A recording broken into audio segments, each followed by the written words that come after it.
Bueno, ¿sabías qué? Descubrí algo increíble. ¿Puedes adivinar lo que es? Tengo una pista para ti. ¿Qué hacen esas personas? Ellos están caminando en sus pies. ¿Has probado a caminar sobre tus rodillas o tobillos o otra parte de tu cuerpo? En serio, ¿has probado a caminar en sus pies? Si no sabes lo que estoy hablando, acabo de probar.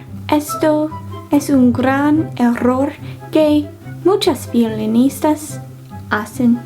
¿De qué estoy hablando? ¡Tus dedos! Tienen pies. 1, 2, 3 y 4. Queremos practicar el violín exactamente en nuestros pies.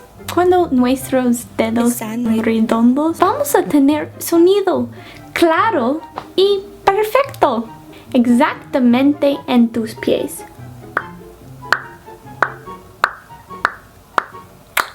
Ahora agarrar tu violín y vamos a practicar juntos. ¿Listo? 1, 2, 3, 4. 1, 2, 3, 4. 1, 2, 3 y 4. 1, 2, 3, 4. 3, 2, 1. ¿No estamos tocando con dedos planos? No, nuestros dedos son redondos. 1, 2, 3 y 4. 3, 2, 1.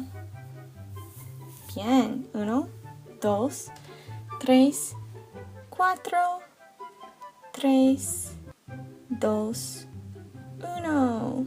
1, 2, 3, 4. 3, 2, 1. Open. 1, 2, 3, 4.